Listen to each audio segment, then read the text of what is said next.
One. Shit, what's good, everybody, man?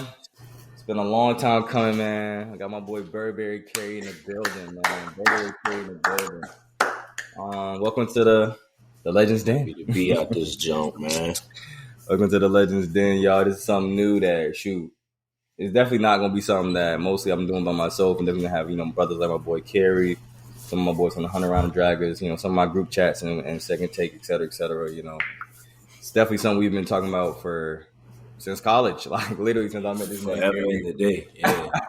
We've definitely had our times of featuring or been here and there on other little sports things for real. So it's definitely dope to have something I can create and definitely share with everybody, and get my own little thing started.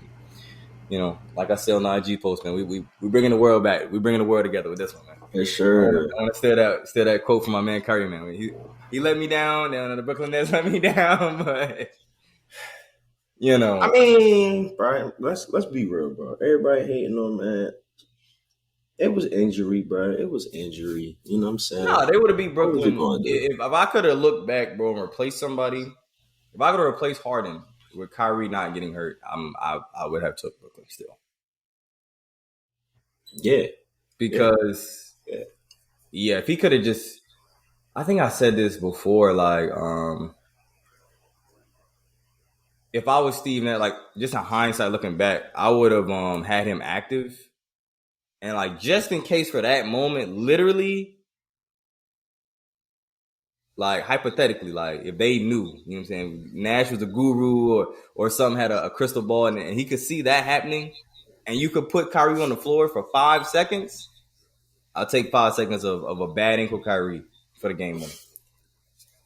It's risky to say it, but we see him hit a shot on the biggest stage of them all. Yeah, but with healthy legs. Hey, man, one-legged Kyrie, man. We seen him shoot off one leg, man. All right, hey. I mean, truth be told, though, I ain't like the shot. I mean, KD hit that OD shot to send the OT, and he had Drew Holiday on him. I think, was it Drew Holiday who was on the last possession? Yeah, but I think he could have took him to the hole. Like, he could have easily just do. I'm gonna run up in there. Because at the end of the day, he was tired, and like he ain't even score on OT. Yeah, he was what? I think they said like 0 for 6. Yeah, 3 or something like that.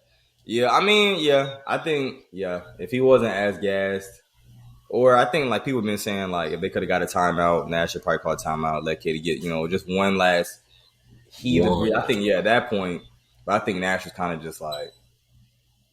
It was kind of a mismatch. I mean, what happened, it kind of happened perfectly. Like, if you call a timeout and you get that same setup, I think you just – but then again, you kind of got to look at it like if they would call a timeout, they probably would have just double KD. Harden would have got the rock, which I'm not afraid of Harden getting the rock. I think Harden kind of played a little shaky out there in that last second. Look. He was playing hot with Kerry. KD swung him the rock. He swung him right back. I ain't gonna lie. I've had like a hamstring injury before, bro. That junk trash, bro. Like you really don't want to do nothing. So like, I'm mad at him, but at the same time, I'm not mad at him. You know what I'm saying? Because like, you really playing on one leg with the hamstring. Like, what really like solidified to me that James really don't got it right now is. He stole the ball, or he got the ball in that fast break, and he was in the front. It was one person in front of him. That man just held the ball and waited. He was like, "Let's set the offense up." I said, "Right, that boy hurt. Went to the rack, got a foul. Yeah. He was a little more aggressive. You could see he was a little more healthy that last game than the game. Yeah. That first game, it was a no-go. I was like, God damn it, this man hurt. Yeah, he was forcing him out there. But I mean, and he said it was a grade 2, so I don't know how much more severe. I think it was like a tear as well. I think grade 2 is like an actual tear. So that definitely, I give him big props. I mean, shoot, he shouldn't have been out there. He definitely shouldn't have. But big props to him, like just saying bump it. Yeah, because I ain't gonna lie, man. If I stub my toe, I'm done for the day, man. Let alone a hamstring injury, yeah. Forget that. Bro, what? Hey, if I stub my toe, young, I'm laying down. You ain't gonna see me till tomorrow. That man Kerry said, "Me playing? My toe, my big toe done for, bro. I got broke toe." I'm gonna be in that joint like Ace Boogie and paid in full and be like, I'm walking different. I'm moving different. I'm breathing different. I'm done, B. I'm out. I'm out the game. Yeah, dude. Let's get right into it, man. As we all know, I'm a fan. As you can see, big fan. Happy birthday to Michael Vick, one of the greatest ever. Yes, black quarterbacks and just quarterbacks of all time. I'm a big Falcon fan. It's unfortunate that you're on the pod today. You handed us the biggest debacle in the 28-3, the infamous 28-3, rocking one of my favorite players of all time still, on the defense end of the ball, Rodney Harrison. Yes, sir. Definitely hurts to just even talk about that, man. But, it is what it is. I blame Dan Quinn. I blame that fraud Kyle Shanahan for just not running the ball and wilding. He just wilded out. Like, I'll never forget that game. Like, that was really a moment in time. Like, I was just like, wow. Honestly, that's one of them Jones where it's just like, you remember exactly where you was at when it happened. I remember this is sophomore year. We was living in Richmond. Was it? Yeah, we was living in Richmond because we had that room right next to that emergency door. Oh, yeah. And we was all in my room watching the game. I was doing homework, boy. And Gabe was in there. And Gabe was on my ass, boy. Gabe was on my head top. That boy was killing him. He was like, man, look at y'all. We tough. That man called his mother. And his mother started talking trash to me. I said, God damn. Oh, my. And here I'm here doing my goddamn calculus homework. I'm like, damn, I got homework. My team getting their ass bust. Tom Brady threw a pick 6. Who was on one? Where was T? God damn. I'm trying. Yeah, I remember where I was at my boy Peasy crib. It was me, him, my boy Dion, our boy Dion. I feel like I might be missing somebody else, but yeah, had a pizza, man. Everything was lit. I just remember not being so excited. Like, I was just like, I mean, it's great. Then they shifted the camera to Brady's face, and I was like, nah. Oh, bro, I know exactly the panel you talk about. It was like, what was it? It was like when Cam Newton did the little. Yeah, like, you just see it in his eyes. He was just like, I was like, he not going out. Even if we win, he not going out sad. He was like, what's about to happen here? Like, Brady was just chilling. I've never seen someone so calm down 28 and so determined. And at that moment, that's when I knew we fucked up. Yeah, I told that man Gabe, I said, I got faith. Ever since then, I got faith. No, they let me down. Like, I was like, bruh. That I really had to, like, I really couldn't defend that. I didn't know what to say. I'll never forget the fumble, bruh. Devontae Freeman hit the block, and that was it. The fumble was, the fumble like started it all, but like you said, like Dan Quinn and Kyle Shanahan, they just threw me for a loop because like watching the game, y'all got down to the red zone. I'm like, damn, we was doing so good. We was holding it back. Devontae Freeman was running all over our stupid. That was I think it was his best year, to be honest. That year, yeah, he was killing us. He was dogging us.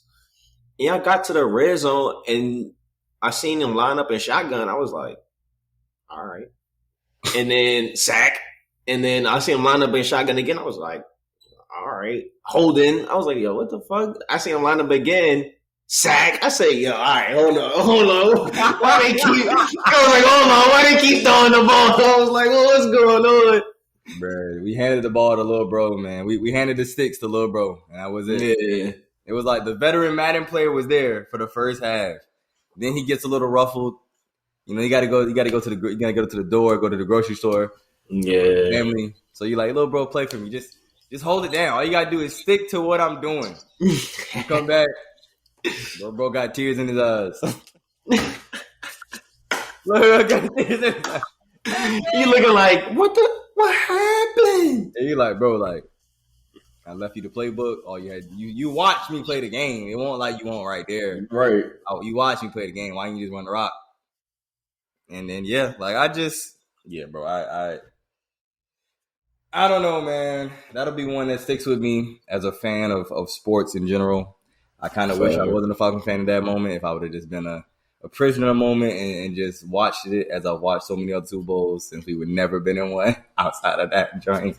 Hey man, I don't know pain like that.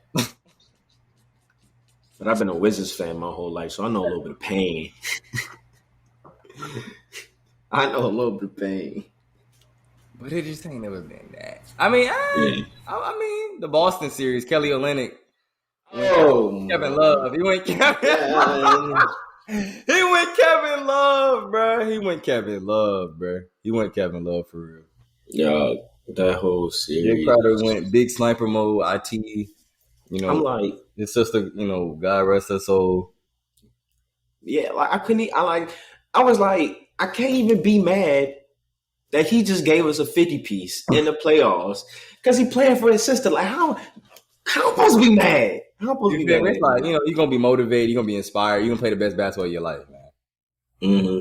But the Kelly Olynyk, the Jay Crowder, that was my whole kill. I was just like, bro, this man John Wall thing forced a game 7 with that buzzer beater 3. And I was like, all right, we're going back to Boston. IT wearing down. Yo, it's like Avery Bradley decided he wanted to be a dog. I was like, yo, what is going on here? What? I can't even remember. I think he hit like 5 threes. It was something crazy. Like they was on something else. They were on some Golden State stuff for real. Or I say the Jazz. Because the Jazz just, this year, they just shattered what Golden State ever was. I never seen the Jazz. The threes, I think they had a record before they lost. It was what? 6 straight games or something like that. 4 or 5 straight games of 20 plus threes made. Yeah, bro. Like, no, it was crazy. Like, it was ridiculous. Because I was talking about Neo, and he was just like, yeah, bro, there's never been a team that made 20 plus threes in 4 to 5, especially in the playoffs. That was just wild. Yeah, they built. They built, but I mean, at the end of the day, it just came down to, you know what I'm saying, Donovan Mitchell's the only real superstar, but you're paying Rudy Gobert, you know what I'm saying, like he's another superstar. But I mean, like, I'll never forget a Jazz for giving that man 200 M's. I'll never. He's certified Hall of Famer though. It's unfortunate that he will be. He's certified Hall of Famer. Because back in the day, he probably wouldn't have won none of these different player of the years. I think analytics is what's definitely driving. I think, that's what's kind of, you know, diving into it. That's what led to the downfall of the Jazz and the Mavs. The analytical guys, they kind of killed those teams into the ground. Hence why I don't think Luka gonna be. I think like Jason Kidd, of course, being hired will save them because he's a real basketball head. He'll definitely help develop Luka into a better, kind of like you were saying. You know, he's not really an efficient shooter, so I think he'll put him in the spots and create a system around him. Hey, you know how I feel about Luka and his shot, man. Luka, so everybody out there, Luka's shot broke. His shot broke. That joint broke as hell. That boy got confidence. That boy got confidence. Now he will pull in your face, no shame. Like, you know, he knows, like, it's just a moment. I'm the moment, man. Confidence is the difference between Luka being Luka and Luka being Markelle Fultz. That's a fact. Or Ben Simmons. That's a fact. Oh no, I ain't even gonna do him like that. I ain't even do him like that. Ben. Yeah, I didn't even peep.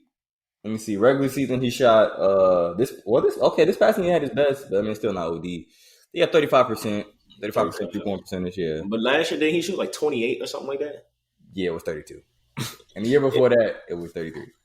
Yeah, at one point he was shooting like 28% from 3, and I was like, Luka's shot really not tough. He just be. But in the playoffs, he shot 36. And then this year he shot 41. So in the playoffs he did step up. Yeah, I'm not gonna lie. So we'll see what the Mavericks do. But you know, running back Tyler and our favorite NFL teams. The Falcons, man. We had a 4-12 season last year, man. You know, fired Dan Quinn. Just recently we traded our arguably one of the top 5 greatest Falcons of all time away. I would say he's top 5 just because of impact, numbers, what he means to the game. Like, just what, I guess, like, in overall, what he means to the game. Yeah, I can respect that. I don't know too many Falcons. So, I mean, look, he I would say Deion. You got to put Deion in there, Vic. Mm-hmm. Those are the only three I know for real. I mean, Roddy White. I feel like Tony Gonzalez. Yeah. Even though he was only there for like 2 years. I think he was there for like 2 years. I thought he had like some super dog ass seasons out there though. No, he did. But I'm saying he was only there. He was really like a rental. Oh, all right. Type thing. I mean, I'd say like maybe like not Warwick Dunn, Michael Turner. I feel like I'm missing some other ones for like other Falcon players. I'm definitely missing some other ones, but yeah, like Deion Sanders, etc. But yeah, we had 4-12 season last year. Got traded Julio, so and then we pretty much retooled the whole coaching staff, hiring Arthur Smith, former offensive coordinator for the Titans, and then Dan Pease, who was a longtime guy, defensive, guy for the Titans as well. So pretty much Arthur Smith bringing in his Titan guys for real. So kind of my thing is I think we'll have we got 18 games this season, right? So it'll be not 7-9. It'll be like 7-10. I think it'll be 7. That would be 7-10. Yeah, 17 games. So yeah, I think we'll go 7-10, 6-11 maybe. I'm not really expecting. Who's your draft? First round we had Pitts and we had like Pitts, Grant, some receiving from Arizona State. We'll see. I mean, I like our draft overall. I think this year will determine though if we made a mistake. I'm not even gonna say I'm gonna say a mistake. I'm gonna say a mistake because I feel like for Julio to come out and say, "I want a quarterback with more zip and a better arm," and I genuinely don't think Tannehill has a better arm than Matt Ryan. That's just me. I honestly don't think Matt Ryan's arm not that bad. Truth be told, that's what I'm saying. But I think he's seen something in the offseason where he just wasn't looking good. Yeah, he was like, like I see the curve, and he's not of course your Brady, A-Rods, He don't got that long term, that right, the longevity of it. So it's like, let me get up out of here. He may not have agreed to us hiring Arthur Smith because I think ultimately, you can chime in on this. I think we're gonna be Titans 2.0. I wouldn't even say 2.0 because I think Titans now are about to be the Titans 2.0. Adding Julio with AJ Brown, replacing Julio being the replacement of Corey Davis, that's just a surefire upgrade to me.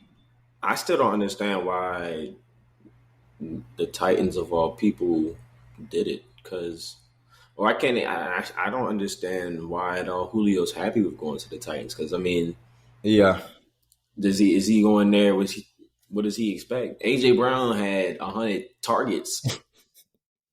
100 targets. That's that they number one receiver had. So what do you think you about to get, Julio Jones? I mean, Titans' identity is and will be Derrick Henry till Derrick Henry is out of mother. So yeah, unless they change that, which that would have to be what that would be saying to me, they're going to make it a little more balanced, and it's going to be, and you can kind of tell they were doing that last year.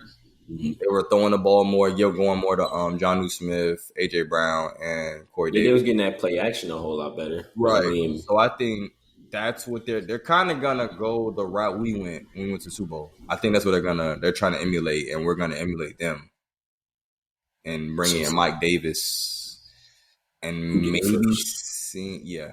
I would say the Spider-Man me. That's literally what we're doing. Literally, hire Arthur Smith. I definitely wanted us to hire buddy that got hired by the Jets, Saleh. Oh, Saleh, yeah. I wish we would hire him, to be honest. That's solid as defense. Or Eric B. I wish we really would have just took it that. So my thing with Eric B is I don't think he's gonna go nowhere because I think Andy Reid gonna retire and he's just gonna step up. A year or two, yeah. So I think, yeah. Because to me, it didn't make sense why Eric B hasn't been a coach because it's hella teams who have talked about hiring Eric B as a coach, but every year he just doesn't put his name in the bucket for anything. So it's kind of like, obviously that means he about to just step it up with the Chiefs. But I mean, it would make sense because I mean, he's responsible for making Alex Smith damn near MVP candidate that one year, and then responsible for the offense that made Patrick Mahomes. So it's kind of like, why would I go anywhere when literally I got no winning formula right here. Right. And Mahomes and him are signed to at least 2025 5, 10 years? Yeah, it's a good. Oh yeah. It was 10-year extension on his rookie contract, and I think his rookie contract would have expired this season. Yeah, either this season or next year, because it's what 4 years or something like that. Yeah, And then he got a 10-year extension. Like what was it? 1 year? 1 year before it expired. Right. So that's basically 11. That 12. man might be in a Chiefs uniform until like 2028. Yeah. That's OD. Yeah, he's gonna be the Chiefs gonna be a force to be reckoned with. Definitely. I'm definitely worried. They're gonna be all right. I think they made the best offseason moves, to be honest. Retooling the offensive line. I would say y'all are definitely 1B. See, I don't know. I'm telling you, I'm putting it on paper, bro. Nelson Aguilar has an 1,000-yard plus receiving yard season. I'm predicting 6 to 8 touchdowns. Cam has a 30-yard passing touchdown season, 10 picks. I'm predicting y'all, to be honest, to win the division. I'm saying it right now. 30 and 10. Rounders. No, look, we talked about this. I'm getting away from my Falcons because they're just some shit. They're just some shit. I'd rather talk about the Patriots, to be honest. But we're gonna double back. One more thing about the Falcons though. My thing with them though is that their books is all fucked up. You know what I'm saying? They in the same place the Wizards are, and which was why unloading Julio was like you had to do that because they just signed all. But the thing is, I had read more into that, bro. It doesn't even matter. We're fucked regardless because of Matt Ryan. We're tied into Matt Ryan, Deion Jones. I think Grady Jarrett. I know that Grady Jarrett was crazy. So we're stuck with we better off just saying fuck it and just running it, just keep running it back. But the issue was that we couldn't sign our draft pick. You couldn't. So you drafted Kyle Pitts to just not sign him, cut him, and somebody pick him up off waivers. Then what? You know what I'm saying? No, that would have been wild. That would have been because I don't think that's ever happened yet. I don't think that's ever happened. Right. So I mean, unloading Julio was the best possible option because one, Julio he didn't want to be there anymore. Two, Deion Jones is young, so he can still kind of be the corner or the core of your defense. And Matt Ryan, for sure as hell, nobody's gonna want to pay an old guy like that. Yeah, bro. He's not Tom Brady. If he's not performing like the other oldies, you know what I'm saying? So it's even though he put up a pretty good year, I think he had 40, I think he had 45 passing yards. 45. I mean, look, I don't think Matt Ryan is bad, and I've always not told you this. I'm just I don't think Matt Ryan is bad. I just think in certain situations, he knocks the tower over. You know what I'm saying? Yeah. So it's his biggest thing to me, his biggest weakness has been mobility, his lack of mobility. Yeah. So with him, and then on top of that, offensive line, I think our offensive line is okay. It's like a bend, don't break. But when we broke, we just broke. Yeah. Which is why I think that's one of the biggest questions. I keep reading a lot of articles, a lot of little fan-sided stuff from Bleacher Report, etc. And they're saying this young guy we got, it's going to be his first year at center. So it's either going to be a flop because he's replacing. I think he's replacing Alex Mack. I don't think we got rid of Alex Mack, but I think he's going to be center for Alex. He's going to be the replacement. It's either that's our strength or it's our weakness. And it kind of our line. If we're going to be the Titans, it has to be our strength. Having a replacement center is not easy. Right. What was it last season? Was it? God damn it! Why am I blanking? Was it David Andrews who had freaking? Yeah, I think he tore he got hurt. I think he had cancer or something like that, or he had it was something pretty wild. Yeah, David Andrews was out for the season. Was it blood clots? Maybe. Well, yeah, he was out for the season, and we had our backup center come in, and that was a year.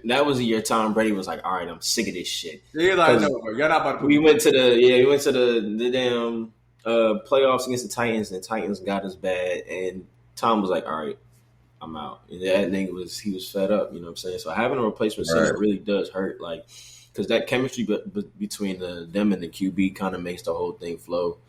You know, that's why what's his name keeps fumbling snaps. Ben Roethlisberger. Yeah. That's why he keep fumbling snaps. So it's kind of like, right. You know, if you don't get a center who's on the same page as your QB, you pretty much wrapped it down for it. Right. So I got some stuff written here. You know, key player of the course gonna be my guys: Calvin Ridley, Mike Davis, of course, Kyle Pitts being the number 4 pick. I think he has. I think we still draft a generational guy. It's not. I don't think he's a generational guy. I think it's just what are we gonna do? Like, and I mean, of course, my biggest question is when we did go to Super Bowl, we were definitely one of the more well balanced teams. Definitely, so I think we're trying to get back to that. Mm-hmm. And if Mike Davis can give us at least, I'm gonna say, bro, I really think he can give us at least 1,100 yards. Yeah, Mike Davis was really tough. Come filling in for Christian McCaffrey. That's what I'm saying. Like, if he can do that, and I mean, from what I've seen, he looks like he on roids. He looks like he on roids. Ain't no cap though. Have you seen like a running back? Like, have you stood next to a running back in person? Yeah, I swear to God, all of them are built like the Hulk, bro. Like dead ass. None of them can put their arms down, bro. They all built like the Hulk, bro. So running backs be built, bro. Right. So we'll see. I mean, I like what I've seen from minicamp. He's definitely in hella shape. Mm-hmm. So I like that. Calvin Ridley, it definitely scared me a little bit that he was coming off surgery or something like that. So I was like, I'm hoping we don't get what Julio wasn't really like injury prone. So like really, I would say like these last 2 seasons. So like the injury prone thing people were throwing, I was like he's not really injury prone. I think we brought him back.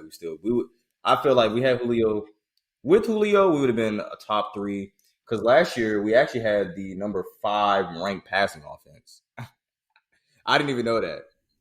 And we had I was playing from behind for a long time. Right. So it's kind of like, you know, the numbers are kind of...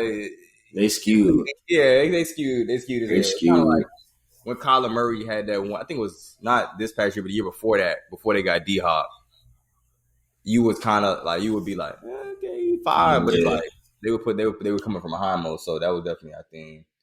But of course, like I said, the biggest question, of course, I think is Dan Pease. I mean, what can he do with his defense? We had the worst defense. Like we literally had the 32nd ranked defense last year. The 32nd ranked.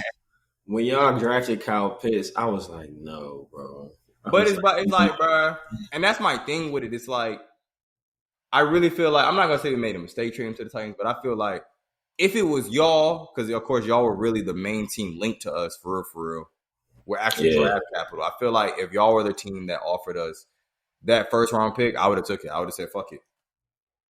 Because regardless, we didn't get a player in return. If we're just getting picks, give me the highest we can get. Granted, even if y'all are OC, I'd still rather have an extra pick. Extra first round. If we are buns this year and we have like I said, if we go 7-10 or 6-11, we gonna be around that top 10 area again. But of course, it just depends on Matt Ryan, Zip, Calvin Ridley. Is he ready to take? You know what I'm saying? I think he's gonna be the one. I think he's definitely still. Barring whatever this injury is, I really think Calvin really got that. I think he just probably had surgery to repair what he was going through last. What was hindering him last year? But shoot, even last year, even with injury, he still cracked 1,000. Yeah. So that. And he was on touchdowns, right? Right. He was balling last year. So I think we'll be all right. Like I said, Mike Davis, if he goes out there and plays like he did with the Panthers, I think we'll be fine. I just think if Dan Pease can't fix this defense, I think we're doing more of a 3-4 now, I think. Or it was something like that. I think we're seeing like a 3-4, 4-3. I got to look more into that. But I think it's definitely 3-4. I think the Titans ran 3-4. If I'm not mistaken. We'll see. We had the 32nd ranked defense. Oh no, my bad. My apologies. We had a 32nd ranked rushing attack. So that our defense was not 19. That's not too much better anyway. I mean, it's better, but that's still bottom half of the league for real. Bottom half, yeah. But 32nd rushing attack. I didn't even know we had the worst rushing attack in the league. I did not know that. Bro, it really was smooth. Patriots was like 30th in passing, bro. Don't even worry about it. Yeah. We was down bad in the passing game, but we can run. You know what I'm saying? So I understand. Right. Oh sheesh. Breaking news right now. Uh they're talking on the Beach Report, talking about I guess Ben Simmons high school coach talked about his shot. And he was like, it's a mental thing right now, a confidence thing, and again, that's not always easy to fix, but it's definitely it can definitely be fixed. So, as we dive deep into the NBA thing, I mean, we'll see. I mean, yeah, we'll see about that. I mean, look, Matt Barnes, he said that Ben Simmons really not giving a fuck, and is the only thing stopping him from really being able to hit his shots. Which is, I feel like it's true because we've seen him in warm-ups pulling shots, and he looked comfortable pulling shots in warm-ups, but like in the games, he just go back to just being a goof. Like, yeah, I think the Hawks definitely exposed him, which now leads me to believe this is kind of always how it's been in terms of like free throw shooting. I think he knows he's not a good free throw shooter, so he's afraid if I attack the basket and I don't, I'm gonna go to the free throw line. And one, I'm going to the free throw line. I don't want that. Look, I ain't gonna lie to you. I would much rather him go to the hole, go to the free throw line, get as many fouls as possible, and miss all them drills than to not get the other team in foul trouble, period. Because if they don't want to foul you because they don't want to foul out, that means you can get some easy looks at the rim. Right. Yeah, it's just it's definitely a mindset thing because it's just like, bro, you have the tool. Like, he has the tool to just be like just a dominant dude who can go in the paint and score at will. I think he can really do, like if he really just says, fuck it, I'm gonna duck my head and go to the rack, he can easily average 25. And that's my thing is he did that when Embiid went down. Yeah, but then when Embiid came back, it was like, all right, I'm gonna go back to ducking the smoke. Right. So it's like I don't know if he's just like I need to be the guy, and that's why he's doing this. Or I'm just not sure, to be honest. It's a scary thing. And I guess it's like an even deeper thing now that I kind of look at Philly. It's like, what's going on? Like, Fultz, now Ben, what you got going on over there? I think Philly's fucking coaching staff is breaking their players, truth be told. Yeah, there should be no reason why every time you draft somebody, they have to go on injury reserve when they first get drafted. Then they have issues with a certain part of their game coming back. You're lucky that Joel Embiid was just built. But your draft history just shows that for some reason your medical staff deems them unhealthy to play, and we're watching them on the sidelines like fully, like no cast, no signs of distress. Like they doing that joint vibing. I'm just trying to figure out like what's going on with y'all staff, and then why when a player leaves, the people like the players, their people on their staff are like, yeah, Philly was terrible because they misdiagnosed him this way. They had him get this surgery because they thought it might be a problem. Like it's jank, And I feel like Philly got that forever curse. Yeah, I think the process thing is now at this point. I think I definitely it's a tricky slope with the Philly because on one end, I mean, I guess it's just the heat of the moment. You got Doc Rivers, you got Embiid saying, basically blaming Ben. Like, that was a turning point. Buddy not going for the dunk. Buddy being passive is the reason. I'm blaming Doc Rivers every single time. I think it's half and half. I'm blaming Doc Rivers every single time. I can't blame him all the way. You want to know why I'm blaming Doc Rivers every single time? Because that man record in Game 7s is trash. That's a fact. No, it's definitely something. He's cursed. Yeah. If it go to Game 7, I'm blaming Doc Rivers. I don't care because I know he's gonna lose. I'm blaming Doc Rivers. I'm sorry. I was talking with Mario about this. I was talking with somebody else. It's like you really can go back in history and be like, dang, if you never beat the Lakers, it's like, where would you be right now? Like, you wouldn't be as. You probably wouldn't get as many opportunities. He'd be Mike D'Antoni, right? Yeah. Damn. Yeah, Mike D'Antoni ain't been to the finals as much. Well, I mean, shoot, nah. Doc's only been once. I think about it. Yeah, twice. 1-1. But yeah, he would be 0-2 in the finals. Yeah. Then that's crazy. Yeah, looking back, and then it's like his lineups. Like if you see that they're attacking, I've seen some on Twitter. It was like if you seen the one thing with Doc was like if you see your player getting attacked, why not just take him out in the fourth? Like that game 5 when Ben's getting attacked, like just fouling him. Why not? I mean, but you take Ben Simmons out though, and that whole defensive scheme goes out the window. It does. And but I don't think anybody else is really going to be able to keep up that defense. Like, they can play that defense, but what Ben brought on offense, they also can't reproduce. So it's kind of like, if I take him out, I run the risk of stalling our offense. But if I leave him in, I run the risk of not having the offense because they just don't foul him and he shoot free throws. Yeah, we're done for.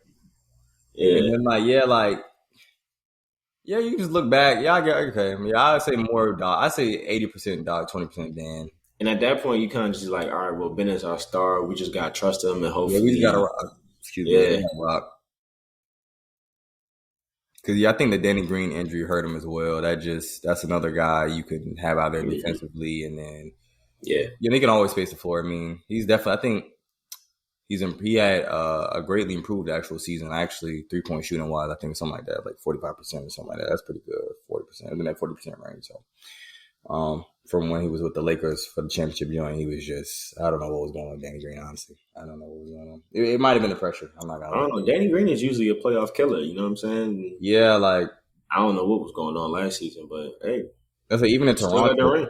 What was it? Toronto? He was with Kawhi that year. Yeah. Yeah, he was knocking them hoes down. Like, it's weird. Like, he got 5. He got 4. 2 is San Antonio, Toronto, then LA.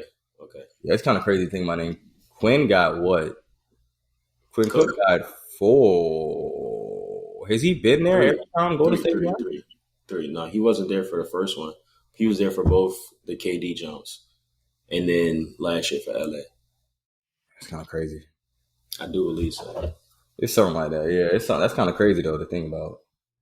Man, I'm about to sign with a team. I need a ring. Hey man, to the Wizards. I think I can get us there, man. I think I can get us there. Oh no, he only got 2. He was only there for 1 KD. Oh damn, that's crazy. Sheesh. Oh yeah, he was there for the second one. Then he was there when KD got hurt. Okay. That makes sense. Yeah.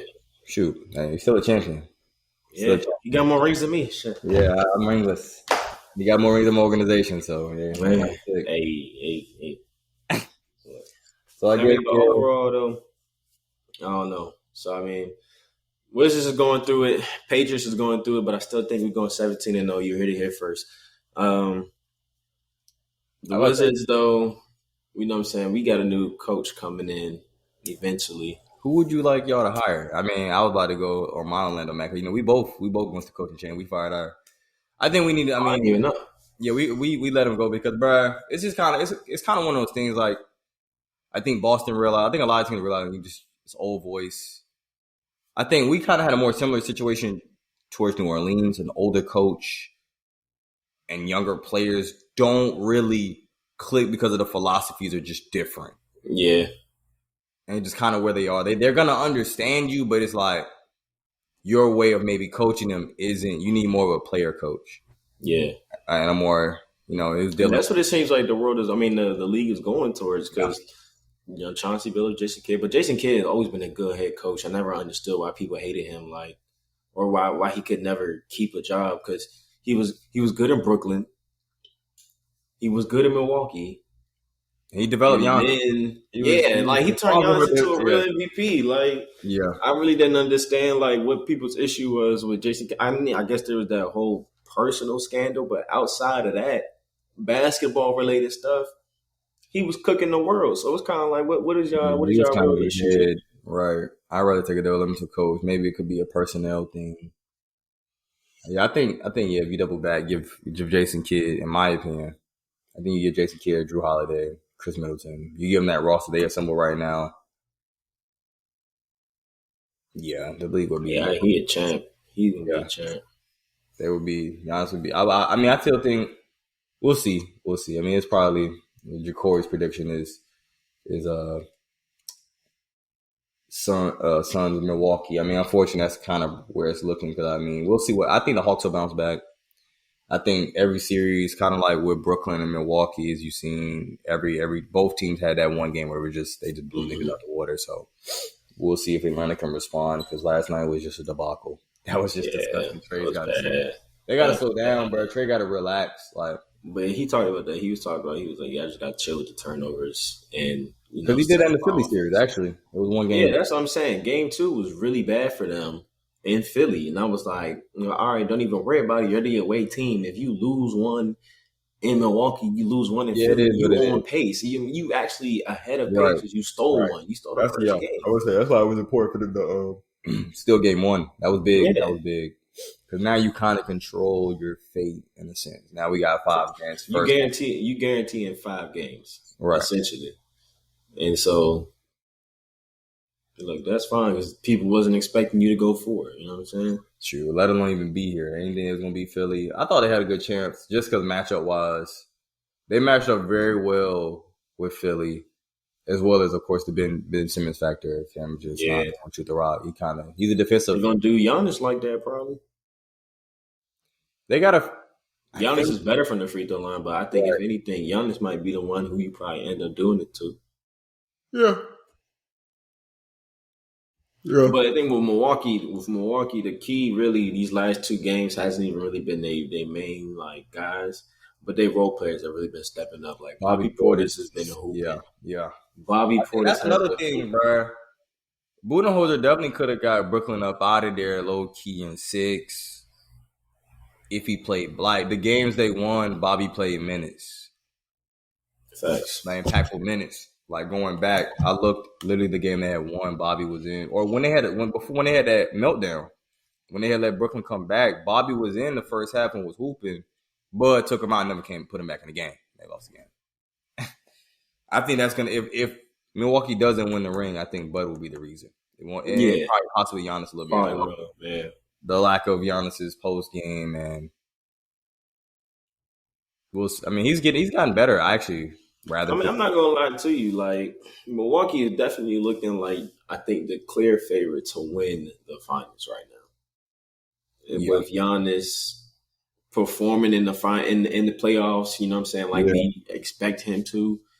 With the Suns still being a relatively young team, it's their first time in the playoffs, and they playing. Don't get me wrong. The Suns are playing amazing. I think they win the series. I think they can win this series as well, and I really don't think the Clippers. I think their health is going to beat them down before they can really catch up. Yeah, because Marcus Morris is. I think he's a game time decision tonight. Yeah, and I think you take away a Marcus Morris. That's toughness. I seen Terrence Mann limping last game, so I was like, I hope that's not crazy. Oh, sheesh. That's another role player. Yeah, like your bench started getting a little thin, and the Suns gonna still don't know.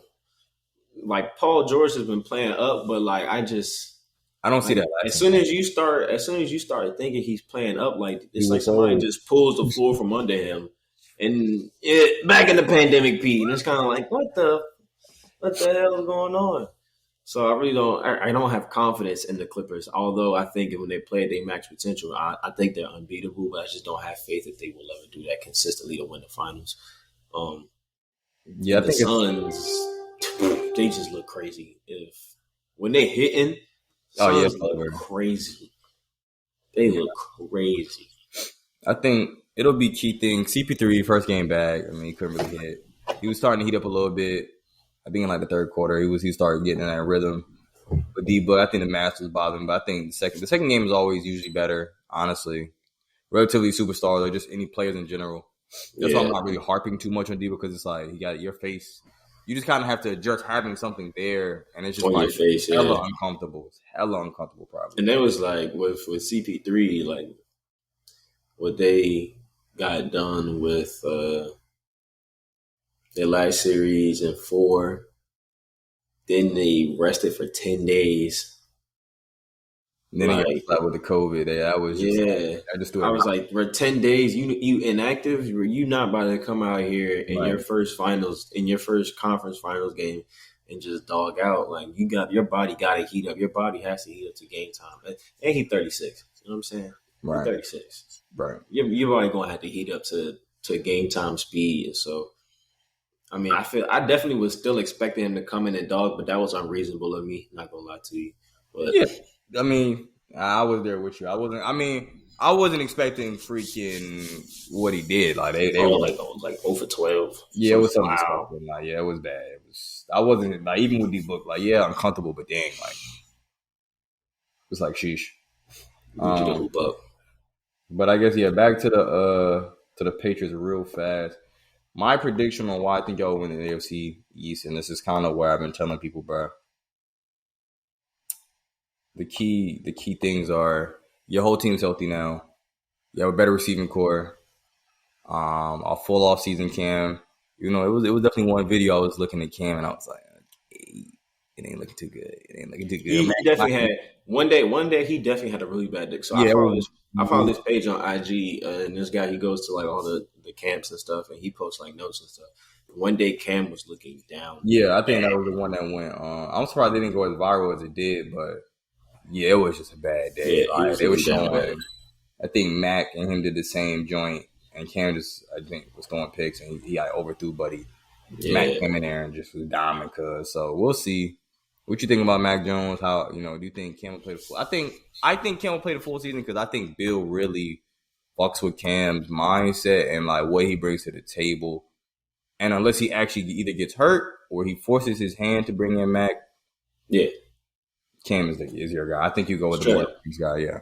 Yeah, like there's no way that Bill lets a rookie come in and take over that offense strictly just because of how much you have to know in terms of like our offensive playbook.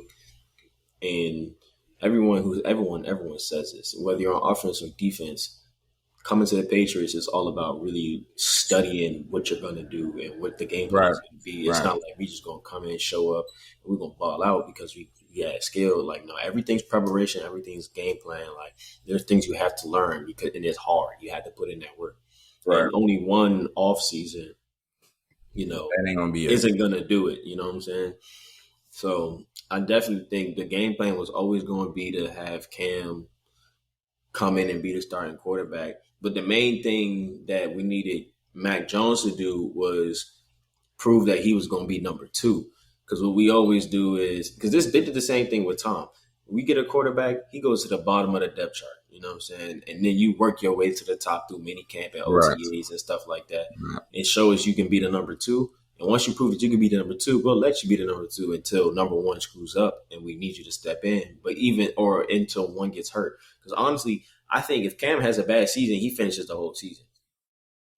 They would rather have a bad season midway through. Like, if you think about it, like, it just doesn't make sense. Like, why would we already start bad, we're behind, and then bring in somebody else to continue to do bad, which kills their confidence? Or if they do good, now that kind of screws up our draft position because it only returns us back to the middle of the pack, not the back of the pack. You know what I'm saying? Right. So I'd rather Mac Jones, you go ahead, stay down the whole year. Let Cam stink up the joint if he is going to stink up the joint. I have faith that Cam's going to be straight because, like you said, another year off surgery, no COVID, he's vaccinated. My man has people to throw it to that actually have caught meaningful passes because what the hell? I was out there with the children of the corn, my boy. Hey, look, Jules was hurt, so that man only played like 4 games.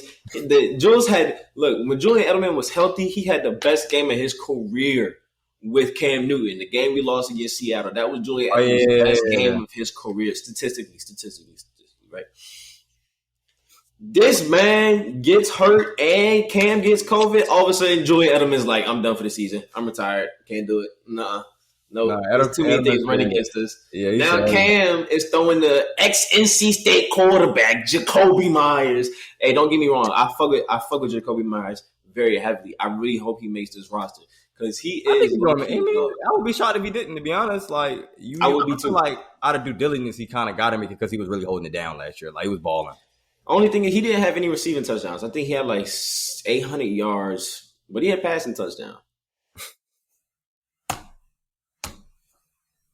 That sneaky offense. That we better. Hey, if we got the running Wildcat this year, ooh. All right, you are. All right.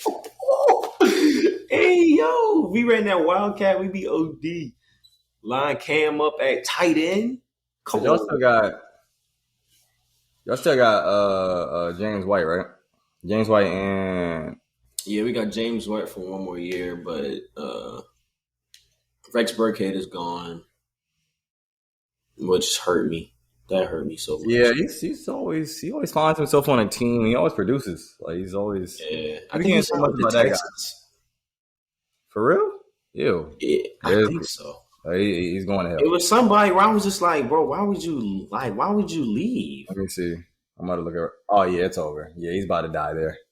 It was the Texans, right? Yeah, it's over. Yeah, I was like, bro, why would you? He capped out.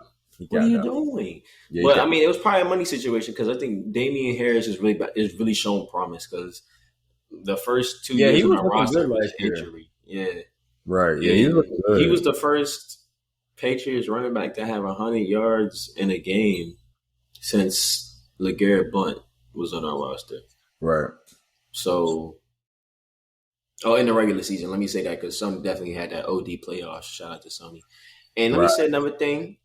A lot of people out there, y'all be disrespecting Sony, saying he a bust, this, that, and the other thing. Yo, I don't give a fuck what none of you say, all right?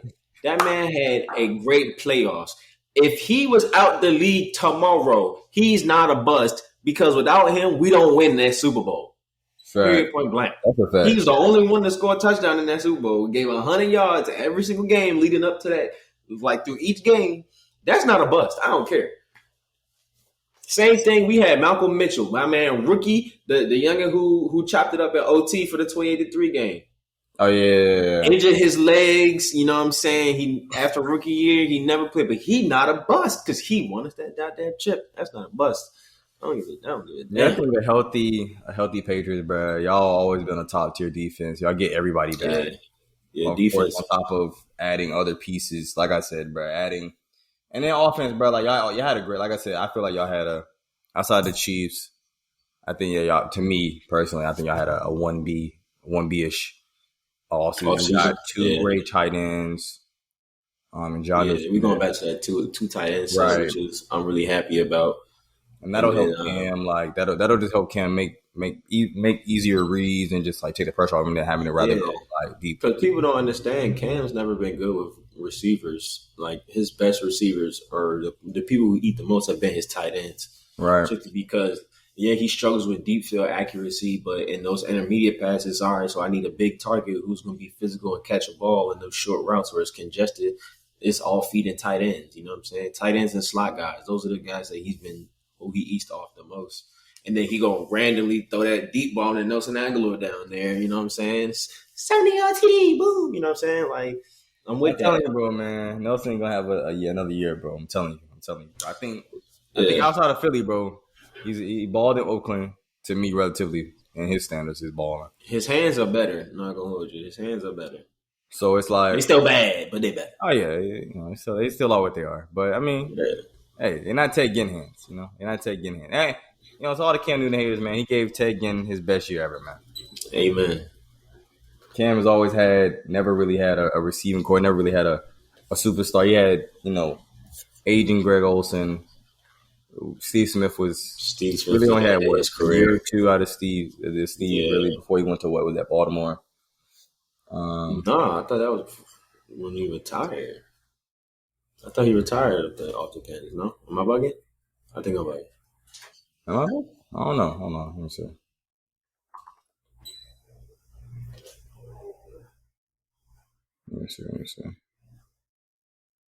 see. Steve Smith Senior. Oh no, I'm bugging.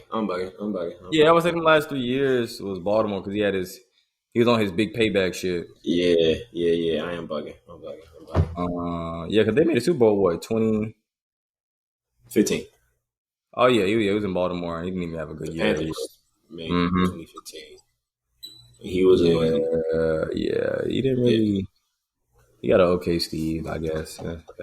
Still, that was the end of his career. So I mean, it was kind of right. It was kind of like is what it is. Prime Steve Smith was really that 2005, 2011 stretch.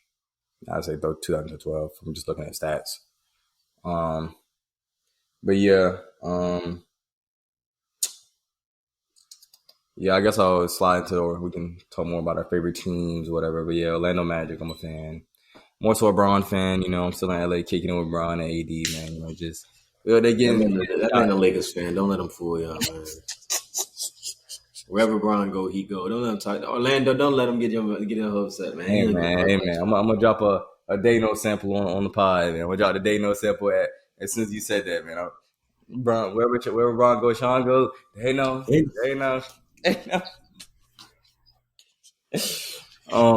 But yeah, we were not good. Our two-year playoff making the playoff streak ended.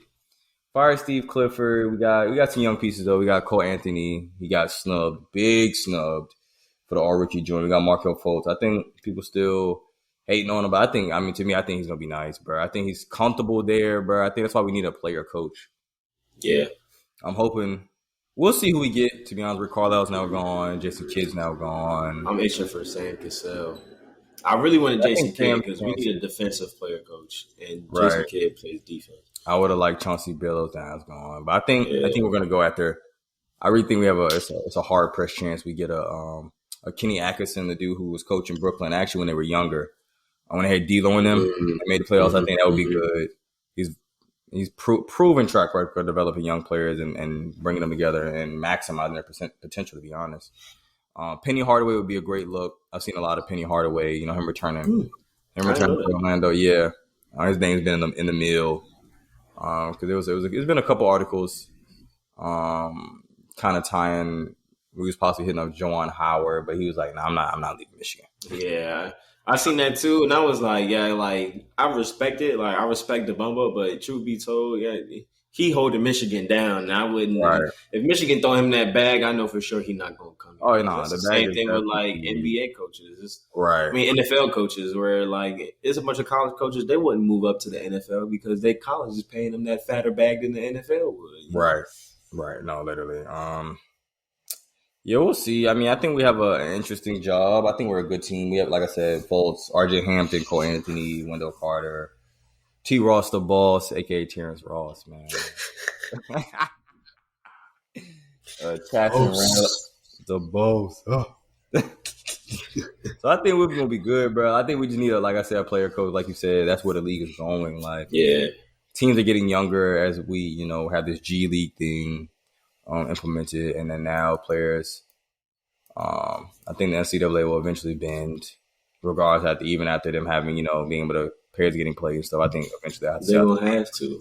Yeah. And still let players leave straight from high school. Yeah, that's all that's going to have to change. Yeah, so.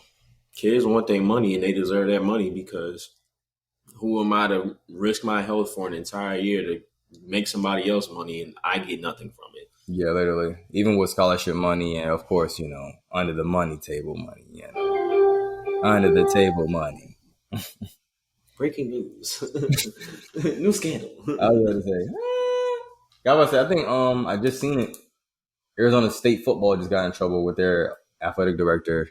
Another recruiting scandal of being willingly knowing he was out there. Basically, there was under the table. And we'll get into that further in the podcast. More episodes. Definitely gonna have my boy. He's a college football specialist, but of course, we're gonna have multiple people on this joint probably. You gotta get your boy James on this jump, man. Trolling Goat James. But yeah, we got a 5th and 8th pick. So we'll see. I've definitely seen a lot of news in regards to like Jonathan Kuminga, which is the second best prospect. Inspired team. On that Ignite, that G League. Oh, and that Ignite, not Inspire. I think it's Inspire Ignite. I think it's similar. Yeah. And then the 8th pick, I think is very tricky from what I've seen. I think I've seen Keon Johnson. I think one thing I've seen about him, I think he had some crazy vertical. I think it was lengthy 6'5" guard, explosive, who threw from Tennessee. I gotta look more. I really gotta just do my research in the combine. I'd be forgetting that it actually happening right now. To be honest, is it televised? I don't know if it's televised. To be honest, that's why I don't think people really been tapping. I've seen some clips. Yeah, right. So I think it may be. I hope so. We'll see. It'll probably be on what is that? Like NBA Network, I think it's called, or whatever. NBA TV. Probably. NBA TV. Yeah, probably that. So yeah, we'll see what we do 8th pick. I mean, if we're gonna get risky, I think this would be the year to go 2 picks. But if we want to get a little risky, trade up 5 and 8, or 5 and a player maybe, or no 8 and a player. I want us to low key keep that 5. I want to keep 5. Keep 5. I keep 5. Yeah, I keep 5. I think regardless, I think we'll go Jonathan Kuminga. Nice wing guy. I think he's 6'8", 210. That'd be nice to pair. We'll see what happens with Jonathan Isaac or Mo Bamba. I think one of those guys may get moved. We'll see. It depends on who we hire and then what. Isaac is tough. Mo Bamba, I really haven't seen much from. He can from what I've seen, great. He's had, bro. I think it's really a motor thing. He's had great stretches where he's just a straight rim protector. He can protect the fuck out of the rim. Really stretched for a little bit as well. Same thing with Jonathan Isaac. Jonathan Isaac just has health issues, but they both relatively had health issues. To be honest, they both had both season-ending injuries. I think Isaac had a back-to-back.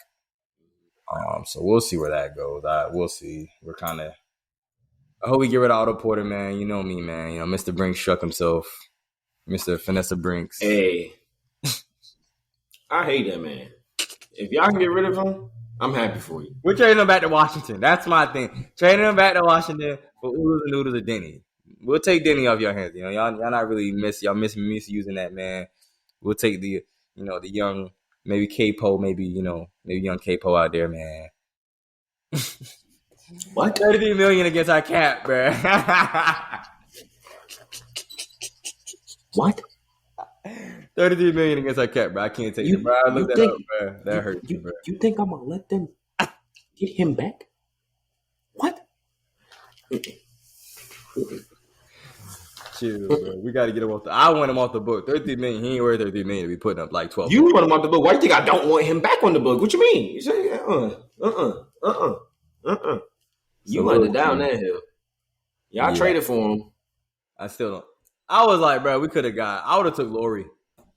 I would have took Laurie. Y'all wasn't getting Laurie. Y'all wasn't but getting I'm saying they're going to get rid of him regardless now. He's already going to be I think he's going to be the odd man out, to be honest. Yeah.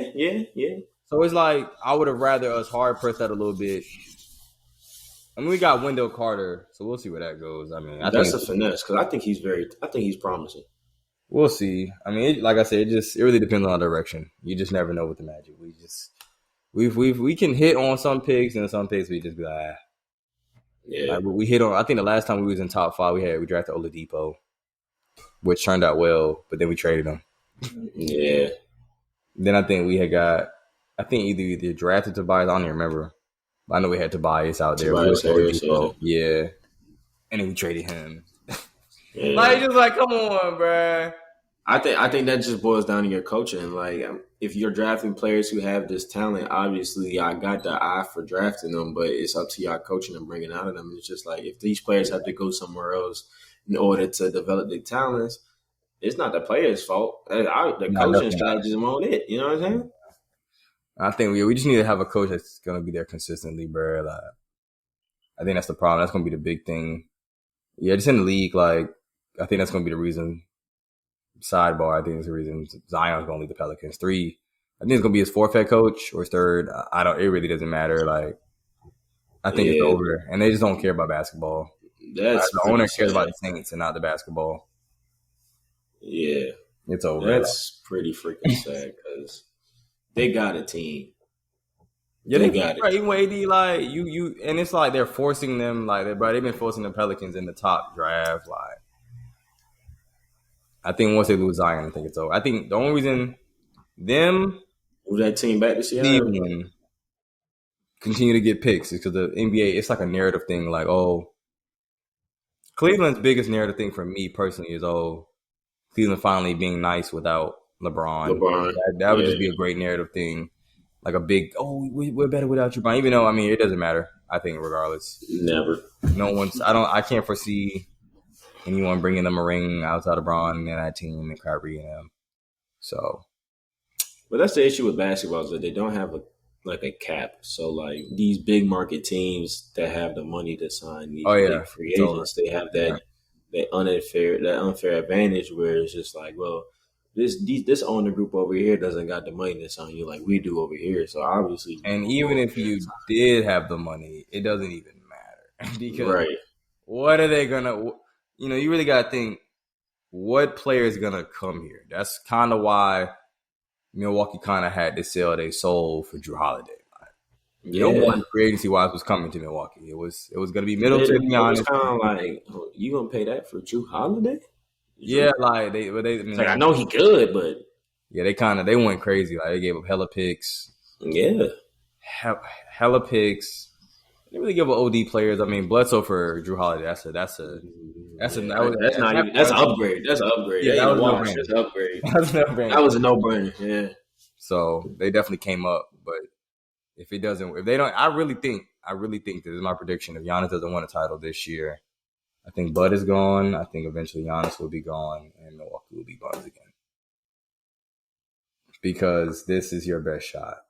No, Bron, you beat, even with how they took a game 7, you beat an injured Brooklyn. Yeah. Boston was hurt. Toronto was buns. I think they'll return right to form. Miami was hurt. But they also kind of exposed. Yeah, like I won't hold that on Miami though, because that's the same thing why I don't hold against the Lakers neither. But only those two finals teams they had 71 days before they had to start the new season. 71 days.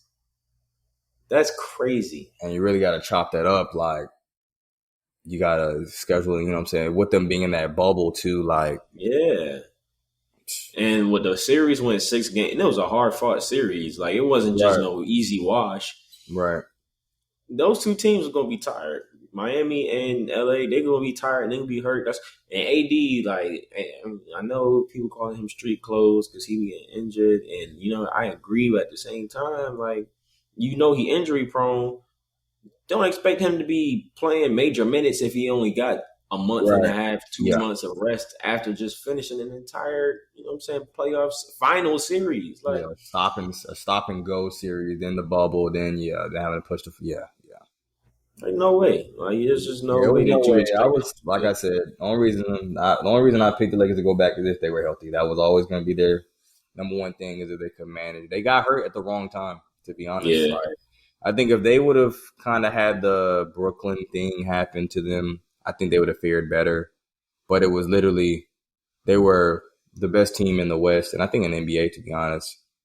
The Lakers team just wasn't that good outside of Bron and AD, because when AD went down, Bron was able to kind of do a little bit. But when Bron was also down while AD was down, they lost so much momentum. Yeah. And it just pushed them back so far. We were just like, all right, if they keep this pacing up, they might not even without Bron and AD, they're not going to make the playoffs. They're not even going to make the play-in tournament. So it was kind of like that team just wasn't that good without those two. They're just too dependent on them.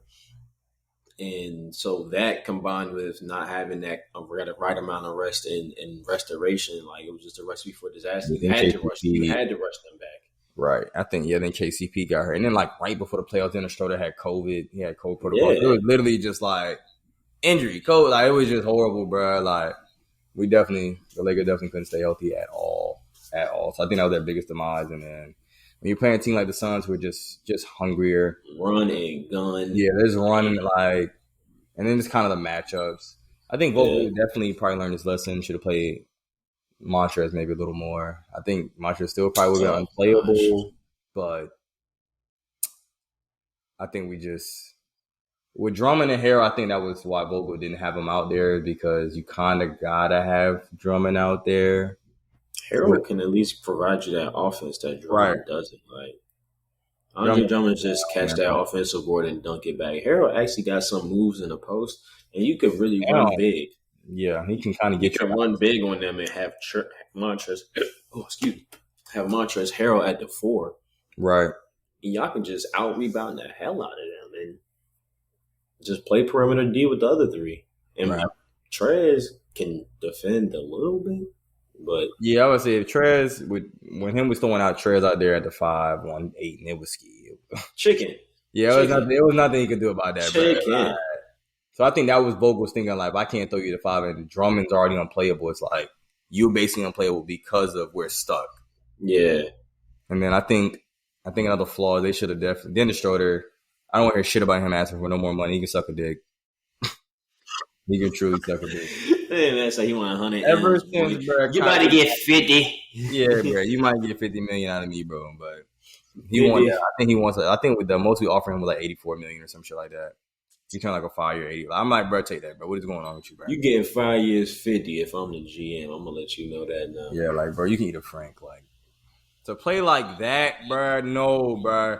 No.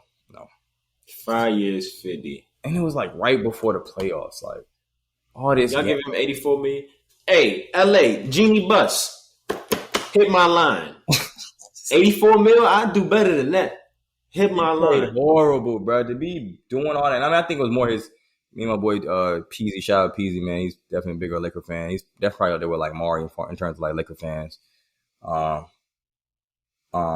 He was like, yeah, he thinks it was more his agent. But even then, like, bro, like, if your agent's talking, huh? Is he represented by Rich Paul? I don't think so. I think he got somebody else. He might got somebody else. Let me tap in that real quick. But yeah, if your agent be doing this yapping, bro, you kind of gotta. It's kind of like a thing. You kind of gotta back it up. Yeah, do something. You got no choice. Like, yeah, if it's not you, okay. Like, I get it. Yeah, some guy named Jeff Austin and Alex Saratis. But yeah, we'll see. I think THT should have got more minutes. I think that was another thing. A guy that can get a bucket, like, I think the Lakers all season needs to be centered around getting a bucket getters and shooting. If it ain't mainly shooting, it needs to be a mix of both bucket getters and shooting.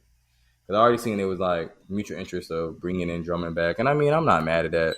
I think Gasol will be gone. I love Gasol. He was definitely the purpose for Gasol being there seemed good, and you could see the impact of him being on the floor. You know, another playmaker, another great playmaker. And he's not crazy defensive, but you know, he can also shoot the 3. Not like he used to be. But when you got Drummond and him, it's just like they're kind of fighting over minutes. So I think it's best if he just goes to Spain with his brother. I think I've seen something like that. That he'll probably go. I think only signed for like a 1-year deal. He'll go play with his brother Powell. Shout out Powell. I think he won a championship with FC Barcelona actually. Crazy. Yeah. So we'll probably let him go, and we just gotta figure out. Kuzma's definitely gone. I'm sorry. I can't. I rode hard for him. It's over. It's over. I'm good. He's not worth being a third guy. Give me Buddy Hield. Give me somebody else. I really hope that the Lakers can finesse the Kings or Buddy Kuzma and maybe somebody else, or if they go crazy, bro. Because I really feel like, bro, even bringing like a Zach LaVine as your third guy, that's pretty fire. That's pretty damn fire. That's pretty damn fire. That's an OD. That's what I'm saying. Like, you know, Dennis, we're gonna send your punk ass packing, hoe ass German nigga. Like, bro, it's really crazy. Like, ever since he got into it with Kyrie, bro, about saying the N-word, bro, Kyrie was like, nah, bro, don't use the N-word on me, bro. Nah. Ever since that, bro, he was not cooking, bro. I was so mad, bro. I was like, bro, come on, bro. Don't use that shit on him. So I think we got, you know, shout out my man Caruso, man. Big Pat Caruso, man. Big Pat Caruso, that's his name, man. Big Pat Caruso, man. He about to have the ankle monitor. Gonna be hooping with the ankle monitor on. Gonna be part of the ankle monitor boys, you know what I'm saying? Shout out KCP. Him and KCP. Nah, they was wildin', bro. The house arrest homies, boy. My boy KCP would have a monitor on in game, give you some buckets, then got to go straight to the crib. Go straight back. Right to the crib. House arrest sucks. Yeah, bro. Gotta go to work and go right home. That's it. Funds, bro. So I think unfortunately, you know, shout out KCP. I think if we go get a LaVine, we might be able to throw a Kuzma KCP deal together. Or it'll probably, honestly, I'm pretty sure the Bulls will love it Dennis Schroeder because the Bulls are just fucking horrible organization right now. If we could just do a straight up swap or like Kuzma and Dennis Schroeder for Levine. Levine's your third guy. You bring back. Well, it's up to Montrezl Harrell if he wants to come back. I think he had a player option, so hopefully they can talk to him. Like, look, bro, like we're gonna get you more involved. That way, messed up. Bring you back. Get him back. Let go of the Gasol. Sign THT. Depends on what happens with Caruso. I heard the Cavs are gonna go after him. And you know the Cavs, they're gonna try to throw a crazy bag at Caruso. And I'm not. If I see $80 million across my screen, you know, we love you, Caruso, hard playing guy, man, but we're not matching. Go get that bag, boy. Go get that bag, because it ain't here. I'm good, bro. It ain't here. You're not about to get me, boy. Shout out to him. Here.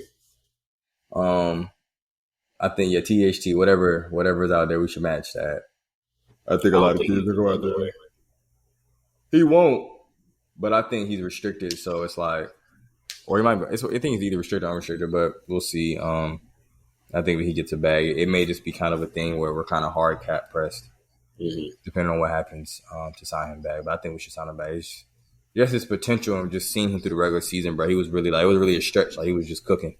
Yeah, he was really cooking shit, and that's why I was so mad. I'm like Vogel, like when we was having those stints, bro, we couldn't. Like Kuzma was just fucking offensively dumb. Kuzma just plays like. He just plays so sporadically. It's just like there's no way anybody else can get into a flow because like you just all over the place. And you know he definitely improved. I definitely shouts out to him. Like definitely he worked on his defensive game. He definitely had a game like you said sporadic. Like some games he would just you could see like all right like this could be what he could be as a third guy. And then there was games of players where it's just like you just running around for 30, 40 minutes, 5 points. That's not helping me. It's not helping me, especially against a team like the Suns. Like. Seeing that you kind of gotta outscore. Gotcha. You coming off you coming in the game, not really giving us that spark. That's why I say Levine. If we get frisky with it and go after CJ, maybe. I don't think I just think Dame's too far fetched. I think they're gonna blow that up. Oh yeah, it's over. I think they give it one more year with now Chauncey Billups because I think. Dame won the Chauncey Billups, but his first, of course, was Jason Kidd, and that Kidd taking a Mavericks job. Also, Kidd kind of backing out because of like the backlash he got, with his personal stuff going on. But that's what I'm saying. That's some bullshit, man. And now the Chauncey Billups thing, which is still kind of OC. I was just talking to my boy Khalil about this. He had pretty much he was allegedly had a rape case in like 1997. I'm not, it is what it is, I guess. It's just kind of wild that it's just brought up once he gets ready to get hired. When he get hired, like why? What was the point? He was cool when he was an assistant. He was cool what was when the point? Because when he won that championship, y'all ain't had shit to say. Yeah, it was just taking the back seat to everybody. Y'all ain't had shit to say. Now he finally get a chance for him to step up. Like, bro, I just see it crazy. Like, he touched the button 97. Like, Jesus, bro. Like, we're not saying it's okay. NBA definitely has a problem with toxic workplace and things like that, and we're definitely pro. But my issue is why destroy a person when they're like why not hold them accountable when it happens? Right. But the only time you want to hold them accountable is when they're trying to make something better for themselves and trying to put that behind their past and do something better. Right. Like, that's my issue. Yes. My issue is not with the case. I definitely, if he did it, he did it. He guilty. You know what I'm saying? The whole thing, that's a different thing. But my issue is people just bringing it up in spite of him making a better situation for himself. And, of course, personally, that happened to us personally, it's a whole different story. Buddy probably wouldn't even, be around these streets, you know what I'm saying? Yeah. And, I mean, I didn't know. Like I said, I was talking about with Khalil, so I was telling him, like, it's not the fact that, I'm definitely, pro-awareness, whoop-de-whoop, that whole shebang. But, like you said, like, I'm not for it, bro. If I'm trying to be a better human. You know what I'm saying? Rape is rape. It don't matter. You kind of can't put it past you. That's always going to follow you. Same thing with, Jason Kidd, abusing his wife. We're definitely not for domestic violence, but like, bro, it's just a thing. Like, damn, like I really am a big person of change. And like I said, I'm definitely speaking from experience, of course, not having that happen to a family member. So, of course, I have somewhat a little bias, but I'm just a big thing on, bro. If you're making the necessary changes to improve your life, I'm a stand. You know what I'm saying? I'm a stand by that. I'm more of an improvement person. I think everybody makes mistakes. We're all human. Of course, like I said, rape is rape, domestic violence is violence. But, like you said, bro, like you okay with me being an assistant, which is still a position of power, still a lucrative position. But as soon as I level up, now I'm getting thrown under the bus. It's like, all right. But still, shouts out to 2 black coaches getting head coaching. Three. M.A.O. Dilko, who was the Brooklyn assistant coach, going to Boston. First Nigerian head coach in Boston too. I think he might be the first Nigerian head coach in the NBA. Sheesh, I know that. I know he's the first Nigerian head coach for Boston. I mean, of course, it's Boston. Yeah. It's Boston. It's Boston. Yeah. That's just Boston is Boston. Yeah. And now Billups, and of course Jason Kidd. So shout out to the brothers. Shout out Nick McMillan. Shout out Monty Williams. Shout out. That's why Coach Bud got lose, man. We vote for all the black. Oh yeah. I'm definitely I want a black coach to be able to hold that trophy up, man. Yeah. Because 3 out of the 4 is black, with mostly black staffs. I think Monty, Lou, and Monty, Lou, and Nate have, I think, primarily black coaching staff. So definitely with black stars as well. But I mean, that's fine. Yeah. They all got black stars. Yeah. Denver was the only one who didn't have a black star. Right. No, literally. Well, he did, but he got hurt. But yeah. So we'll see. And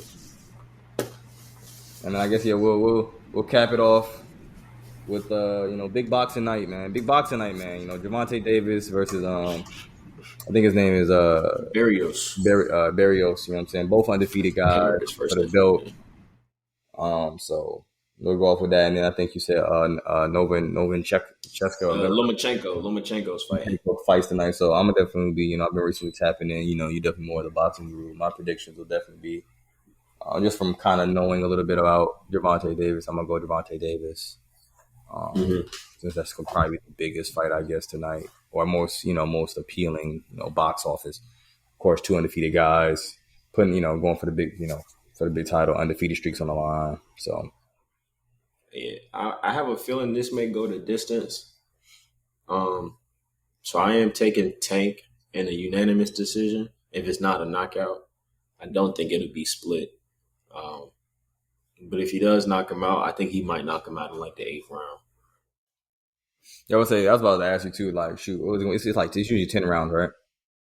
I think they're going 12. 12. 12. Yeah, I think my prediction was same thing with you. Gervonta Davis decision, unanimous decision. I kind of I'm a speed up, get my knowledge right on this Barrios kid. My boy Taylon's definitely my boy from Second Take. He's big on boxing. He's Max Keller. Man, my dad, big boxing. Suge. Shout out Suge, man. Shout out. Suge reincarnation, big on boxing. That's kind of why. Big Suge in the building. Shout out my pops. Yeah, sir. You don't know, you know. Yeah. Hey, look, that man may have been made in the lab, man. Look just like Suge Knight, man. Oh my gosh, shit. Right. So it's definitely kind of ironic I'm getting into boxing now, because that was definitely one thing. Like, he definitely loves boxing. He's a big Dolphins fan. So he definitely up now. Now that they up, he be picking on me now. Yeah. The Dolphins. The Fins, man. Fins up for my pops, man. So yeah, I think it'll be interesting boxing. I'm definitely tapping. Probably go to a bar tonight, or of course, you know what I'm saying. Big stream vibes. I don't even care what y'all got to say, man. Big stream vibes, man. We ain't gonna tell you the straight stream, but you know the vibes. I don't play for fights around here, man. You know the vibes. You know the vibes. Oh, the vibes, but Yeah, so you got any tidbits, man? That's really all I got. We definitely have more coming, more music topics. Definitely have some music topics. Fashion, got to get into the fashion game, sneaker game, and just how that's revolutionized. Definitely a lot of other things, but Hey man, sky's the limit, brother. You know what I'm saying? We support it. Looking forward to the next few episodes. What you got going on? Yeah, man, we're really going. Like I said, we're united in the world with this one, man. Hey, We're bringing the barbershop talk back, man. Bringing barbershop talk back. So we talking everything: sports, music, fashion. We may dabble in the occasional relationships, maybe the occasional relationships, the occasional the occasional relationships, and respect. breaking down, of course, like the black male stereotype. You know, what I'm saying, really attacking stuff for our community for emphasize on our mental health, networking, really tapping in various resources. I'm supporting black brands. We definitely have Mario on this joint. I know you was modeling for a brand recently. You know what I'm saying? Tell the people about that. Shout them out. Anything else you got? I don't think I got it on me, but hey, Above the Clouds, ATC brand clothing. Oh shit, my phone just died, so I can't even bring up the page. But anyways, yeah, you got like a description. I'll send you the joint. Oh yeah, send me the link in the description, y'all. Go right down there. We definitely big on supporting black brands. Definitely had Diamante on this joint. Shout out to Black brother with another Rogue Souls. Rogue Souls, man. Y'all go follow them on the gram. Follow up what they got going on. They're definitely dope out there for real. Yeah, man. Just everybody doing their thing. If y'all definitely interested in coming on, talking about your brands, yes, you got any idea of the way I could talk about? Because of course, the spectrum is just it can really be anything. Like I said, it's global. You know what I'm saying? So yeah, we attacking everything, man. So yeah, that's what I really got, man. Episode 1 done. We up out of here. Barbershop talk. The Legends Den. We done.